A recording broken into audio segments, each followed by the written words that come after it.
When the judge asks 17-year-old Asher Trent if he has anything to say, he turns toward the photograph on the prosecutor's table, a girl frozen mid-laugh, summer in her eyes, and his voice cracks on two words: "I'm sorry." The courtroom smells like lemon oil and cold air. Everything's been scrubbed for history, polished for ceremony. The benches shine under fluorescent lights. The state seal looks down with the kind of impersonal weight that makes you feel small. Across the aisle, that framed photograph rests on a table between stacks of manila folders and a water pitcher no one's touched. The young woman in the frame is caught mid-laugh, joy radiating from the corners of her eyes. Her name is Lena Martinez. On the other side of that aisle sits a boy who's almost a man, or maybe a man who's still a boy. It's hard to tell when someone's drowning. He's small in his dress shirt, the tie borrowed from a public defender who keeps extras in his trunk for moments like this. Asher's fingers won't stop moving, worrying a line in the wood grain until it warms under his touch. It's a tell. People who love him know that when his hands move like that, his mind is moving faster. When Judge Catherine Brennan takes the bench, everything in the world seems to learn how to hold still. Asher is 17 years old. In the court docket, he's listed by initials, A.T. He's here to be sentenced for the death of the young woman in that photograph. The calendar calls today a hearing.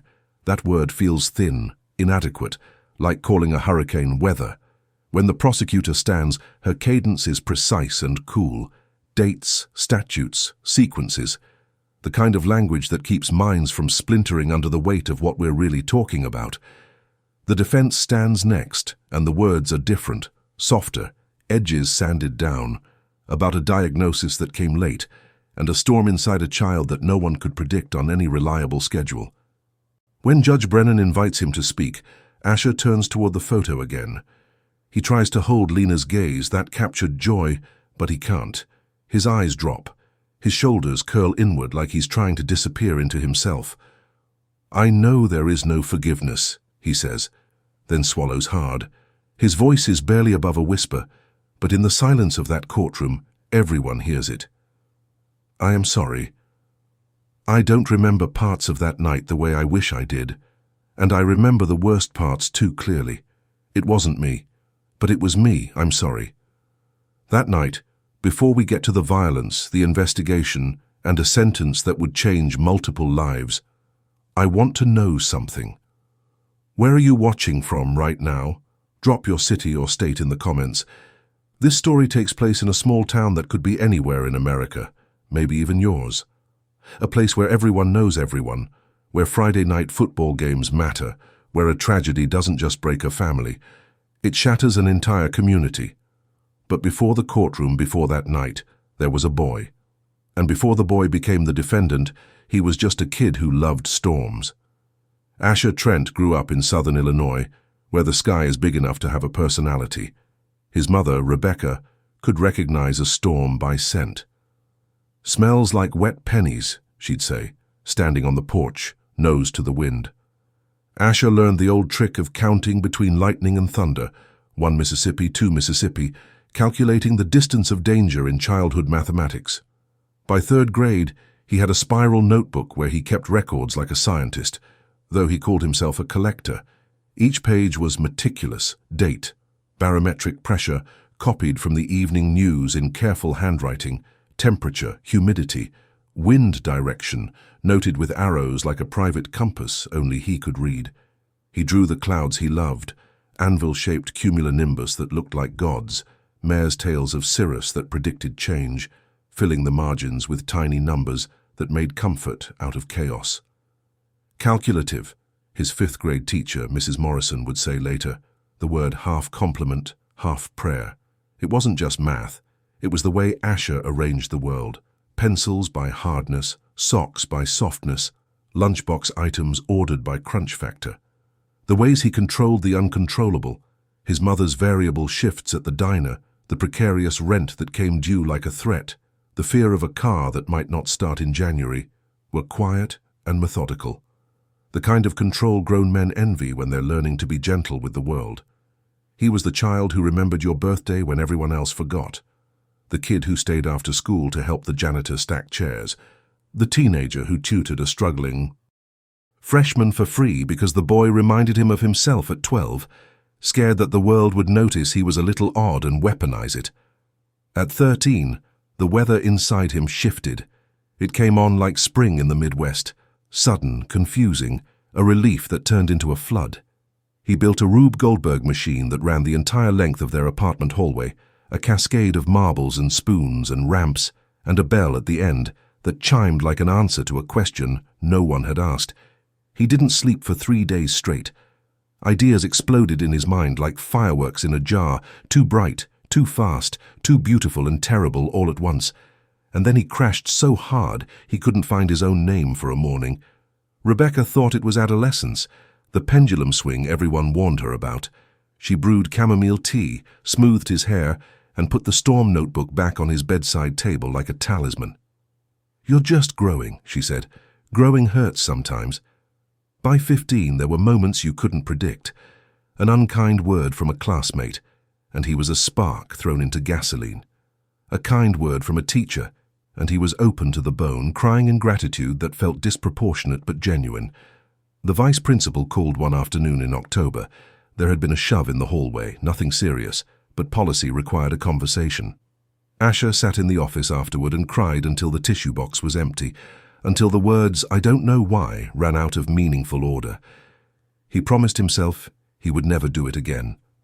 Promises made by children have the force of spells until the next storm rolls in. At 16, a clinician at the county health clinic gave a name that made the past rearrange itself into terrible sense. Bipolar eye disorder, with mixed features, which is to say, a brain that runs hot and cold at once, irritability soldered to despair, a body that sprints while the soul is tied to an anchor, mania and depression happening simultaneously, creating a static so loud you can't hear yourself think. He started medication. Lithium first, those matte white moons in a weekly box his mother filled every Sunday evening, her fingers careful and precise. Then an atypical antipsychotic, when his hands began to tremble so badly he spilled coffee at the diner where he washed dishes. He loved that job. Washing is a kind of order, soap and water and repetition. When he lost it because his hands wouldn't cooperate, something inside him broke quietly. For a time, the world leveled. He slept through the night. He taught a classmate algebra tricks that made equations feel like puzzles instead of punishments. He babysat his 7-year-old cousin and made pancakes in animal shapes, a giraffe, an elephant, something that might have been a dinosaur. His mother breathed more evenly. She stopped checking on him 3 times a night. Then the side effects piled up. A slowness he hated because it dulled the glittering thread in his mind that made him him. A thirst that kept him tethered to water fountains like a prisoner. The neon buzz of a teenager's social life moving faster without him, leaving him in the dust. His friends didn't mean to. They just moved at a speed he couldn't match anymore. So he lied about taking the pills. Then he lied about lying. Not out of malice, but out of the particular shame of wanting to be the version of yourself that people like. He told his mother he took them every night and hid them under his mattress like contraband. Guilt is heavy. He slept badly because of it. Then he slept worse because of the brain chemistry unraveled by the missed doses.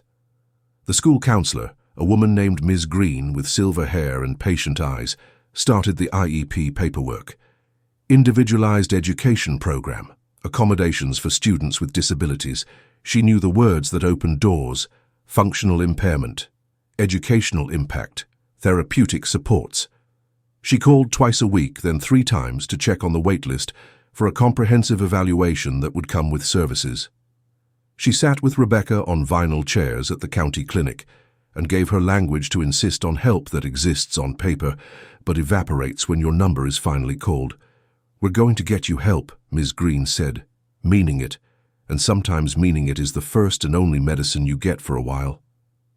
Asher found small rituals to hold himself together: fishing with his uncle at dawn, the balm of early light on water, sorting screws by size for a neighbor's shed repair, standing at the bleachers after practice and measuring the wind with his face, feeling the barometric pressure change in his bones.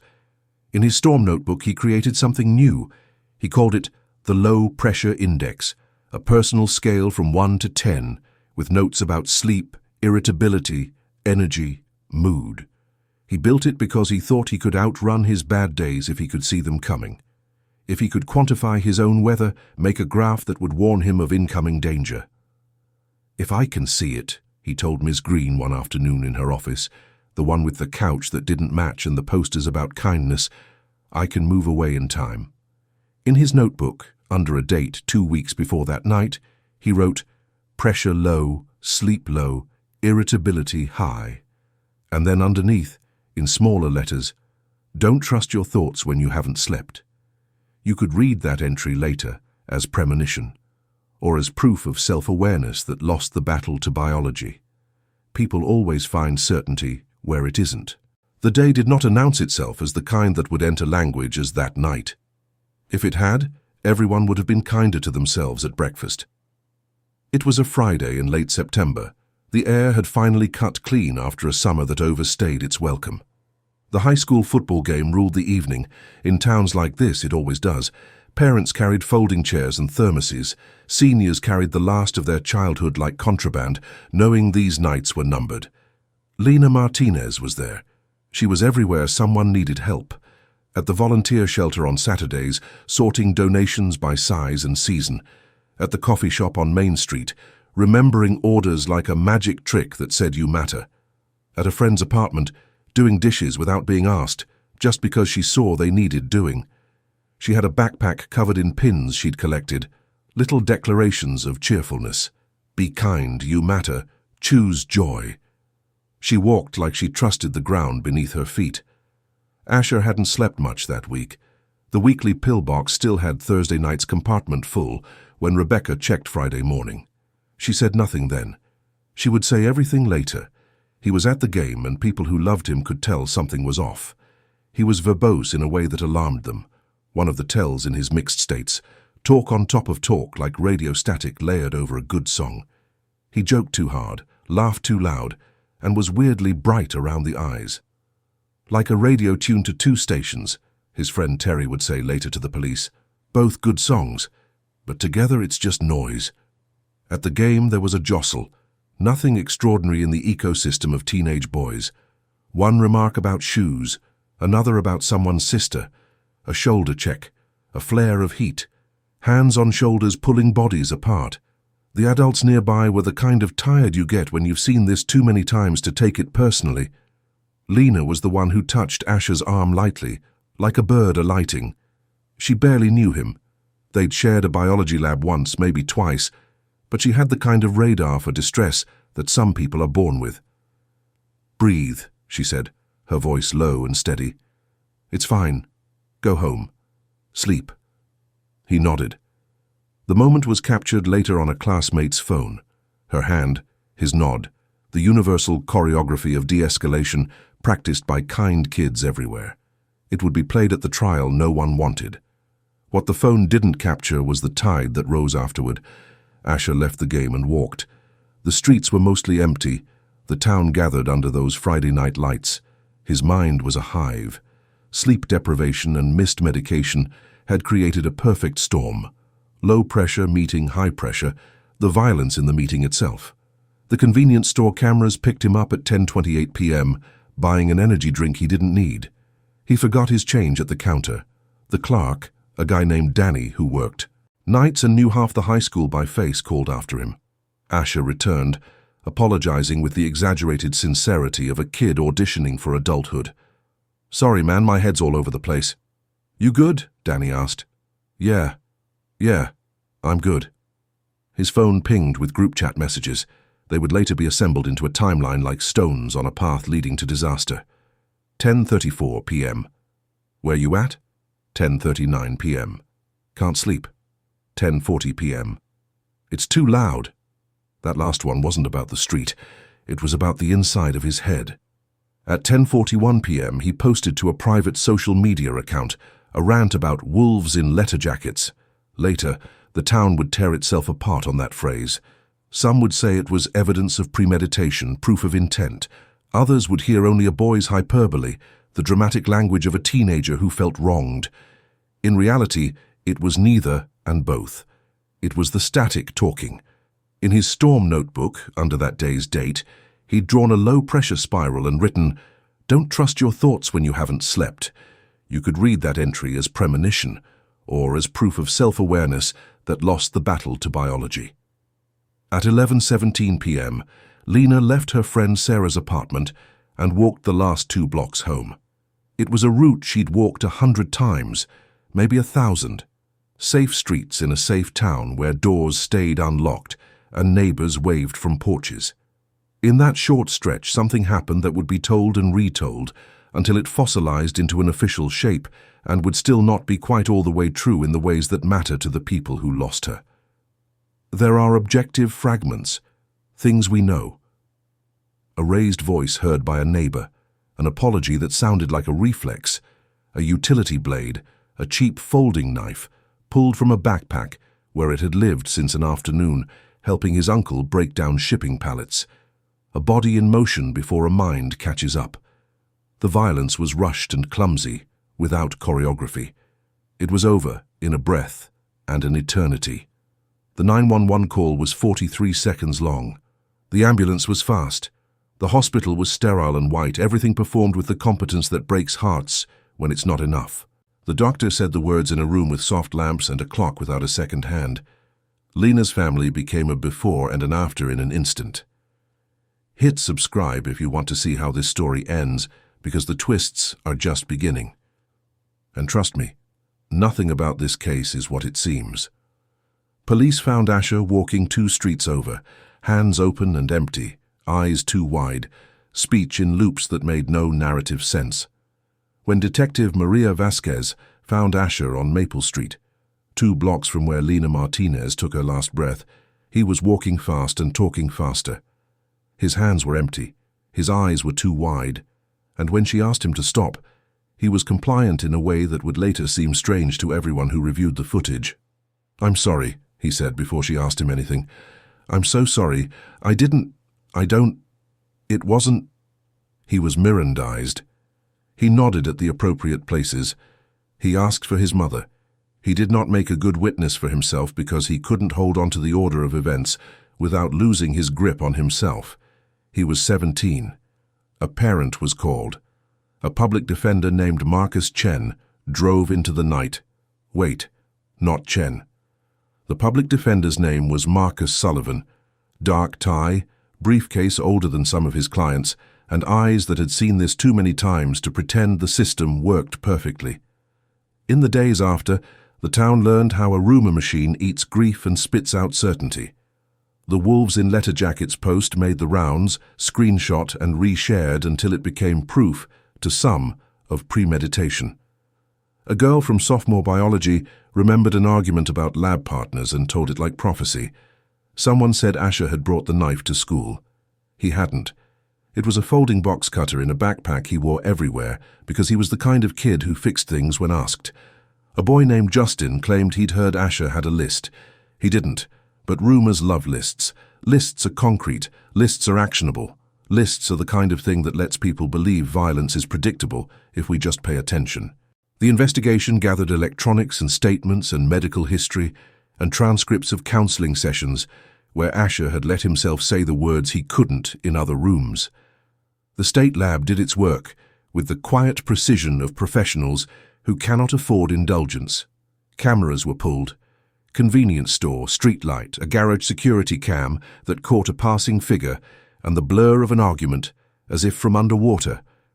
The footage was assembled into a timeline measured in minutes and seconds, but here's where it gets interesting.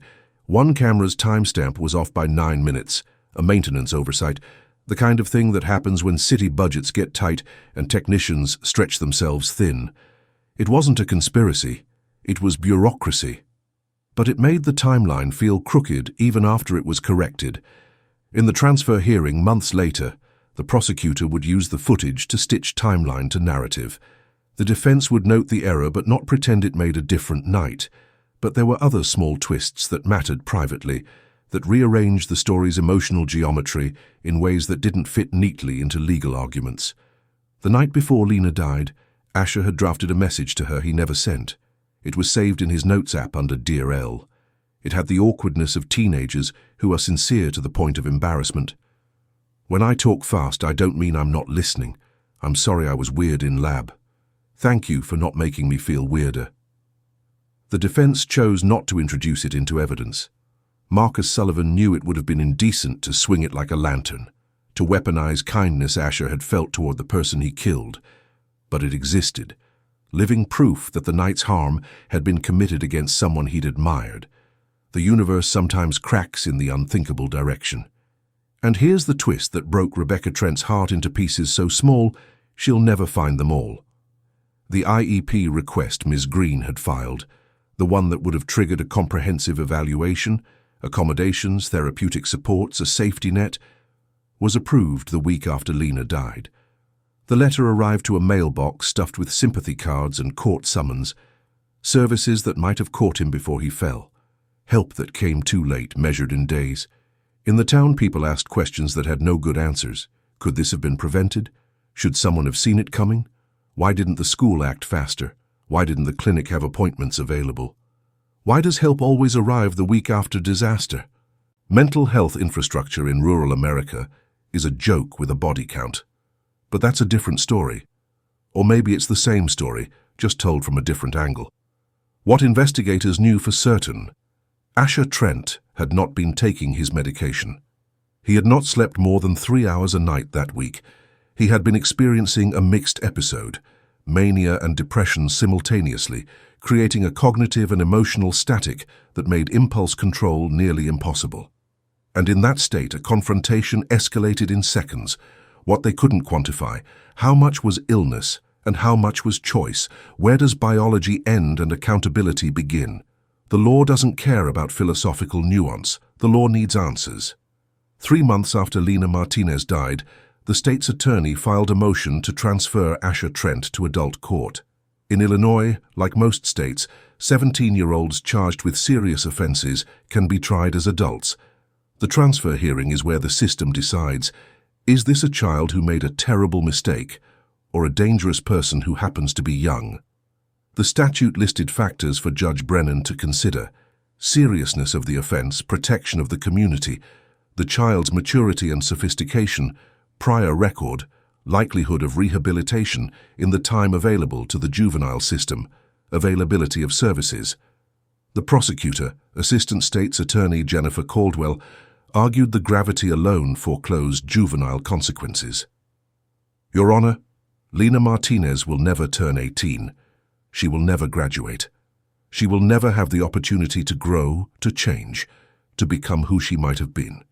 The juvenile system maxes out at age 21. That is 4 years. 4 years for a life.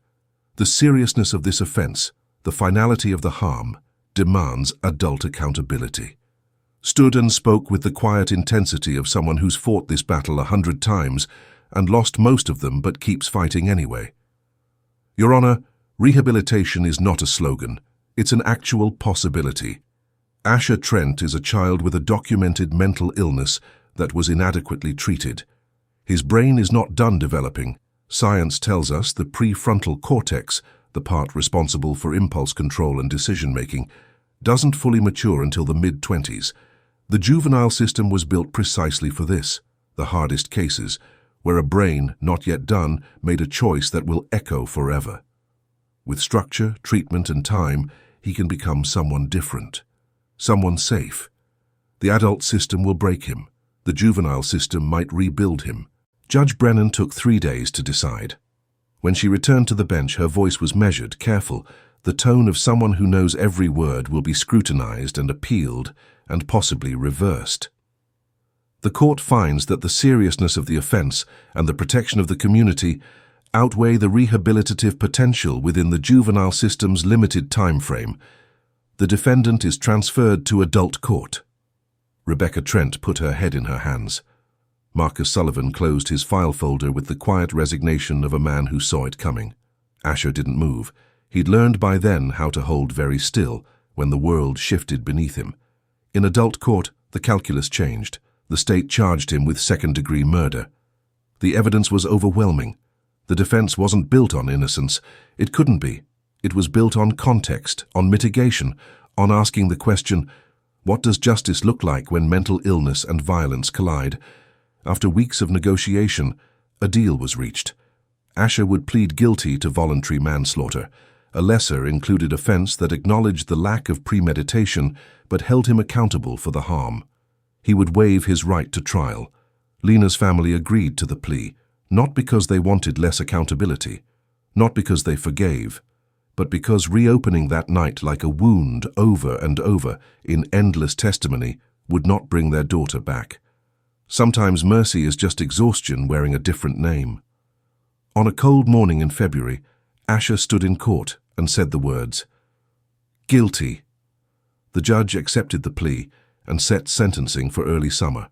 At 6 a.m., medication at 6:30, observed by a nurse who checked under his tongue, breakfast, school from 8 to 2, group therapy at 3, dinner at 5, recreation hour, lights out at 9. For the first time in months, maybe years, Asher slept like his body had been returned to him.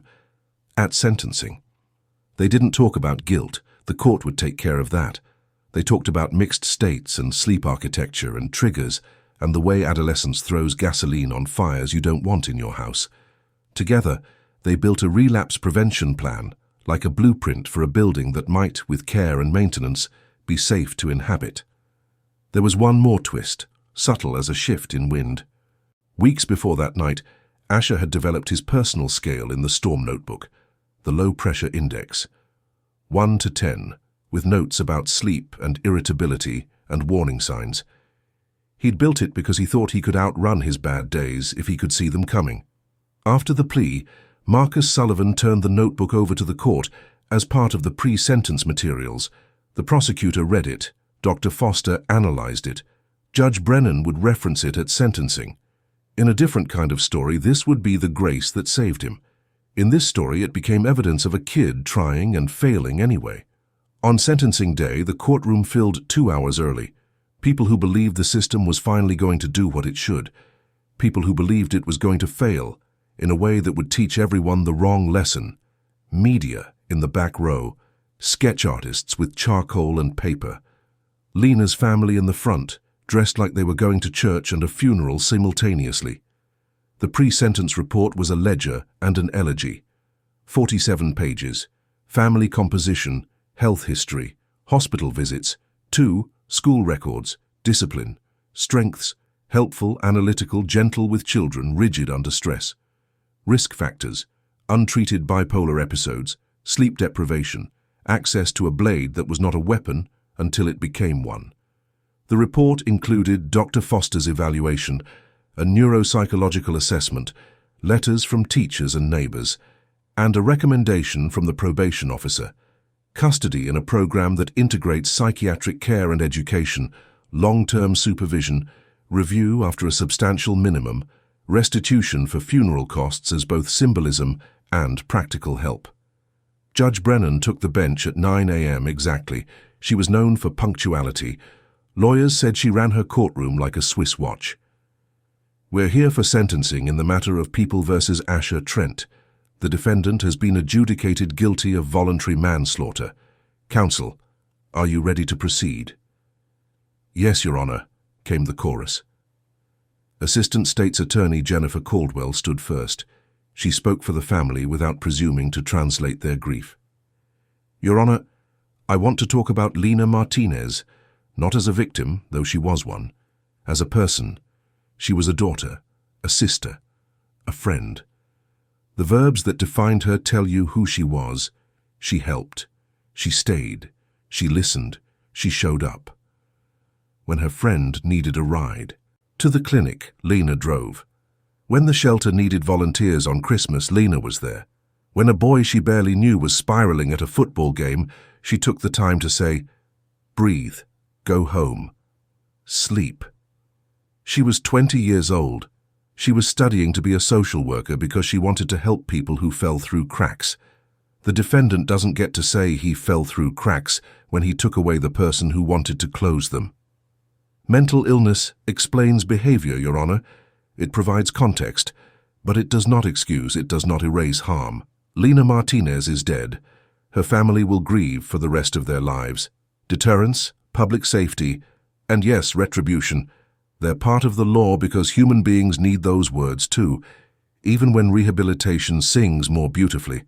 We ask the court to impose an adult sentence with treatment and the possibility, far in the future, of review, but not at 21. Please don't let his punishment end before hers does. Marcus Sullivan called Dr. Raymond Foster to testify. Dr. Foster spoke in the careful terms of a professional who's been cross-examined too many times to slip into sentiment. Adolescents with bipolar I disorder, particularly in mixed episodes, are significantly vulnerable to reactive aggression, especially when sleep-deprived.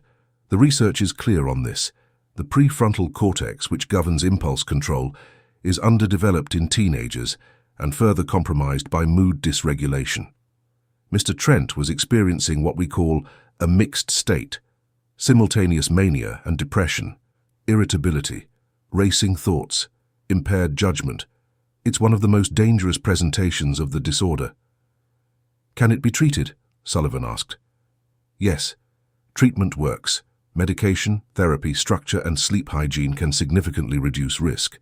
But adherence is notoriously difficult for teenagers, particularly when side effects impact quality of life. With structure, the kind available in a secure treatment facility, and monitoring, Mr. Trent's risk can be managed effectively. I want to direct your attention to Defense Exhibit 12, the Storm Notebook. Can you explain what we're looking at? Dr. Foster adjusted his glasses. This is Mr. Trent's attempt to create a self-monitoring system, the low-pressure index.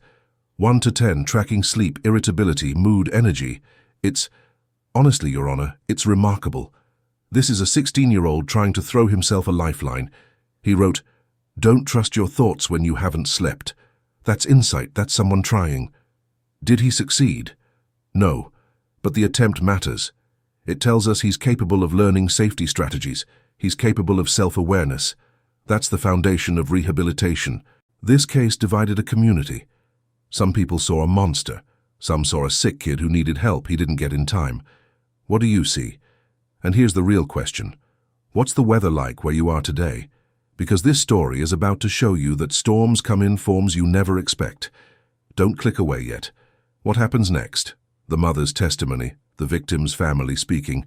It'll change how you think about justice. Then Lena's family spoke.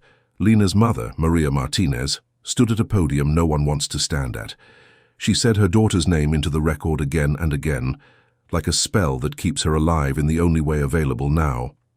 Lena Maria Martinez, that's her name. I'm going to say it as many times as I can because she can't say it anymore. Her voice broke, then steadied. I want to tell you a story. When Lena was 16, we took a road trip to visit her grandmother in St. Louis. She sang the entire way, off-key, terribly. Songs from the radio, songs from her childhood, made up songs about gas stations and cows. I laughed until I cried. That's who she was. She made people laugh. She made people feel seen. Maria turned and looked at Asher for the first time since the plea hearing. I will never forgive you. Her voice was steady, surgical in its precision. I hope you feel this every single day for the rest of your life. And I hope it changes you. I hope you spend every day preventing harm. I don't know how to hold both wishes at once, that you suffer and that you become good. But I have to try. Asher's mother, Rebecca Trent, spoke next. She had learned the precise language of systems. I requested services. I followed up. We were placed on a wait list. She didn't use them as weapons. She used them to name the valley where families live, when help is a promise written on a brochure. I love my son, she said, voice shaking. I am ashamed of what he did. Both are true. Both will be true for the rest of my life. Judge Brennan's allocution was a lesson in how a person bound by law can still be human. Mr. Trent, stand please. Asher stood, hands at his sides. I've read everything. The reports, the letters, the notebook, the psychiatric evaluation, the victim impact statements. I've thought about this for weeks. You are, in a very real sense, two truths at once. You are a child whose brain was not finished making you yet. That's not sentiment, that's neuroscience. And you are the person who killed someone irreplaceable. I have to sentence both. The law requires me to consider your youth, I do. The law requires me to consider rehabilitation potential, I do. But the law also requires me to impose a sentence proportionate to the harm, and the harm here is a life. A whole life. Someone who wanted to help people. Someone who stopped to say breathe to a stranger. The sentence is as follows. 20 years in the Illinois Department of Corrections. You will begin in a secure youth treatment facility with mandatory psychiatric care, educational programming, and strict structure. At age 21, your placement will be reviewed, and you may be transferred to adult custody depending on your progress. You will be eligible for parole review after serving 75% of your sentence. Conditions of any future release include lifetime mental health treatment, medication compliance and community service, specifically directed at violence prevention, though you are prohibited from any contact with the Martinez family. You are ordered to pay restitution for funeral costs in the amount of $8,400. I know that doesn't cover an inch of what was taken, but it's what the law allows. The gavel fell. The sound was smaller than the room deserved. Judge Brennan smiled in the weary way of people who have to pretend the math of courts is simple. She stood in a hallway and looked out the window at a sky that looked like weather.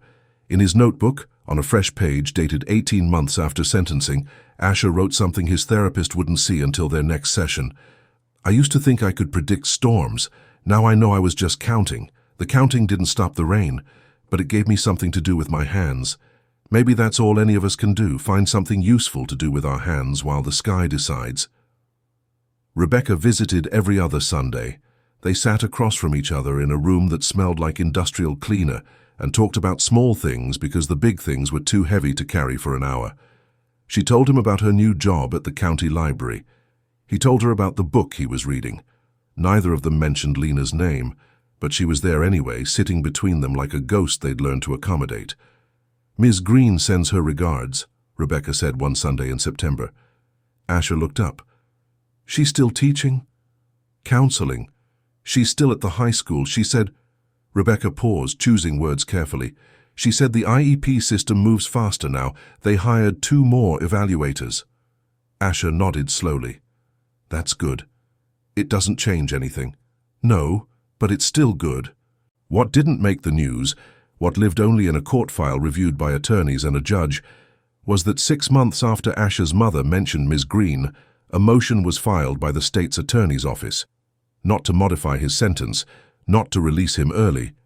Just to note for the record that the defendant had completed every required program, maintained medication compliance, and demonstrated what the report called sustained behavioral stability and meaningful insight. It was 3 paragraphs in a file no one would read except at his eventual parole hearing, but someone had taken the time to write it. A kid arrived at the facility in his 3rd year. 16, small for his age, diagnosed with bipolar 2 and charged with aggravated assault during a manic episode. His name was David, not Lena's brother, just a coincidence that felt like the universe's idea of a joke. He sat in group therapy with his arms crossed, eyes on the floor, radiating the specific shame of someone who doesn't understand what happened to them. After group, Asher approached him in the day room. Didn't sit too close, didn't push. You ever keep a journal? Asher asked. David shrugged. No. I used to track weather. Sounds stupid, but it helped. Asher pulled a piece of paper from his pocket. He'd drawn a simplified version of the low-pressure index, clean and clear. You don't have to use this, but if you want to try tracking sleep and mood, it might help you see patterns before they see you. David took the paper without looking at it. 2 weeks later, Asher saw it taped inside David's binder, filled out in careful handwriting. In town, the Lena Martinez Foundation processed its 100th evaluation request. Maria sat at a desk in an office donated by a local church and read an application from a mother whose 14-year-old daughter was acting different, angry all the time, not sleeping, talking about hurting herself.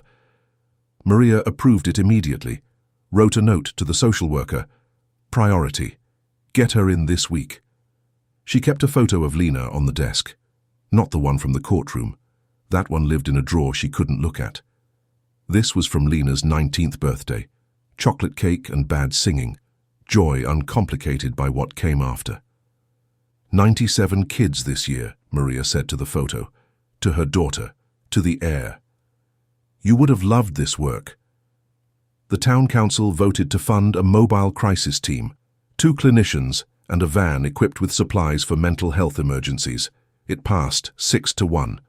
The dissenting vote cited budget concerns. The 6 who voted yes cited a name they didn't say aloud but everyone heard anyway. Marcus walked into Ms. Green's office without an appointment. He'd been crying. His hands were shaking. I haven't slept in 4 days, he said. Everything's too loud. I don't trust what I'm thinking.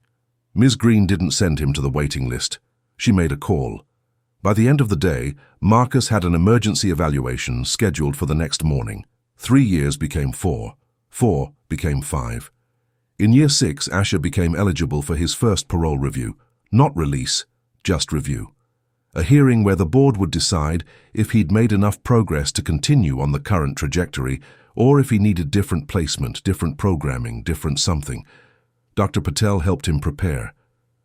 They're going to ask you about accountability, about remorse, about risk. You don't perform those things. You just tell the truth. What if the truth isn't enough? Then it isn't. But it's still all you have. His file included letters from teachers who supervised his GED and college courses, from Dr. Foster, who'd monitored his medication for 6 years and noted 0 compliance issues, from residents he'd helped.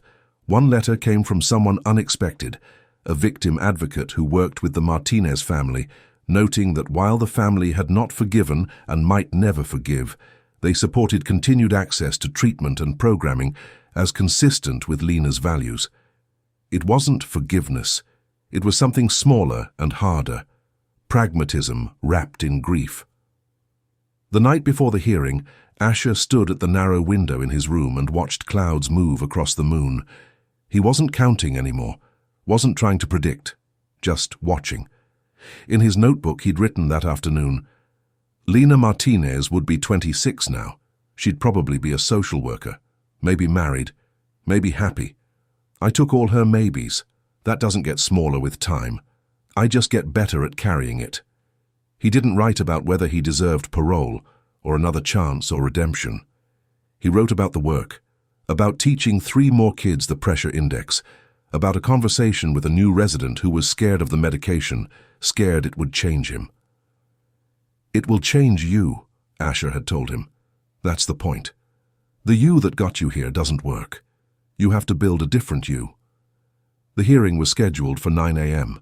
A thunderhead builds over the fields outside town, the kind of storm that announces itself hours before it arrives. The clouds stack like a cathedral of vapor, dark at the base and brilliant white at the crown. The storm rises slow and then all at once, the way these things do. If you stand and watch, you can see it change shape. The wind arrives first, bending the grass in waves. The light flattens right before the sky decides. Somewhere in the distance, thunder rolls. Not loud yet, just a promise. Somewhere a young man who learned the hard way stands in a facility yard and watches the same clouds. He's counting. 1 Mississippi, 2 Mississippi, not to measure danger but to ground himself in breath. Old habits don't die. They just get repurposed. Somewhere a woman who lost the thing that anchored her calendar sits at a desk and signs checks that will pay for a counselor to sit with a child and her mother and say, "We can help." The checks are made out to clinics and schools and mobile crisis teams. Each signature is an act of defiance against the night that tried to end everything. Somewhere, a mother shelves books at a county library and checks her phone for the time. Visiting hours are tomorrow. She'll bring the photos he asked for. Nothing of the trial, nothing of that year. Just pictures of the family dog, her new apartment, ordinary things that let them pretend for an hour that ordinary is still possible. Somewhere a teenager walks into a counselor's office and says the words that might save his life. "I need help." The system built from one family's grief catches him before he falls. Somewhere a judge presides over another case. Different kid, different circumstances, same impossible questions. She thinks about the boy who counted storms, wonders if she got it right, knows she'll never know for certain.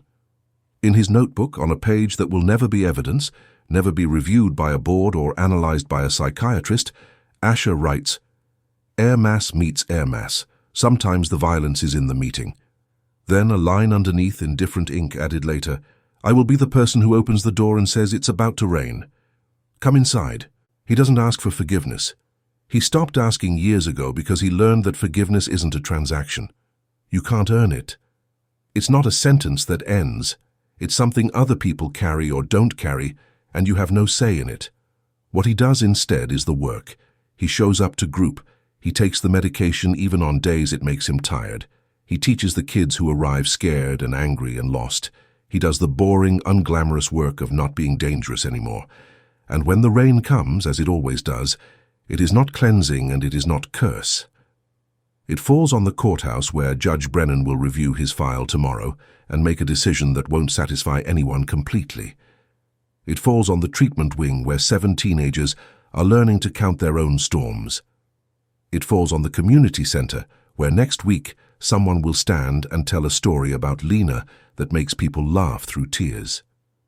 It falls on the high school where a counselor sits with a parent and explains again how to say the words that unlock services. And this time, the wait is 2 weeks instead of 6 months. Tomorrow's clothes for a visit to see her son, and on the kitchen table there's a pill organizer she doesn't need anymore but can't throw away. It falls on the foundation office where Maria works late, processing applications, writing grants, turning grief into infrastructure one form at a time. The rain is what it is, water and gravity and atmospheric pressure, clouds that got too heavy to hold themselves together. Layer by layer, not heroes or villains, not saved or damned, just people doing the hard work of living in the aftermath of violence, trying to build something that looks like safety, or justice, or mercy, or all three at once. Asher watches the rain from his window. Lightning illuminates the yard, and he counts. 1 Mississippi, 2 Mississippi, 3, calculating a distance he already knows. Not because he needs to, because the ritual steadies him. In the morning, he'll walk into a hearing room and answer questions about who he is now and who he might become. People will debate his progress, his risk, his debt to society. They'll use words like rehabilitation and recidivism and public safety, and all of those words will be true and insufficient simultaneously. But tonight, he's just a person watching a storm, counting, breathing, doing the only thing any of us can do when the sky decides, trying to get people inside before the rain. The thunder arrives closer now. The lightning branches across the sky like a map of choices made and unmade. The storm doesn't care about justice or mercy or second chances. It just moves across the landscape, drenching everything equally. We'll smell like new earth. People will wake up and make coffee and check their phones and drive to work and drop kids at school and do the ordinary maintenance of being alive. The system built from tragedy will catch someone else's son. A teenager will use a pressure index to avoid a crisis. A mother will get a call that her daughter has an appointment this week instead of next month. A judge will remember that sentences are for people, not symbols. None of it brings back the girl with the backpack full of pins who wanted to help people. None of it unmakes the night that broke a family. None of it erases the harm. But it's something. It's small, and it's hard, and it's not enough, and it's everything. It's people learning to count storms so other people don't get wet. Asher Trent will spend years behind bars, maybe decades. Lena Martinez will never come home. Her family will grieve for the rest of their lives. Those facts don't change. But this town learned something about storms, the ones in the sky, the ones in our minds, the ones that build slowly and break fast and leave us trying to figure out what to rebuild and how. If this story made you think differently about mental health, about justice, about what we owe each other when everything breaks, I need you to do something. Hit that like button so this reaches more people. Subscribe to the Justice Minute for more true crime stories that matter, the ones that don't have easy answers but need to be told anyway. Share this with someone who works in education or mental health or law enforcement, or someone who's struggling right now and needs to know that storms can be counted. And tell me in the comments, do you believe in rehabilitation? Not as an abstract idea, but as a real thing that's worth the work. I'll be reading every response, because this conversation, this is how we build the systems that catch people before they fall. Thanks for watching. I'll see you in the next one.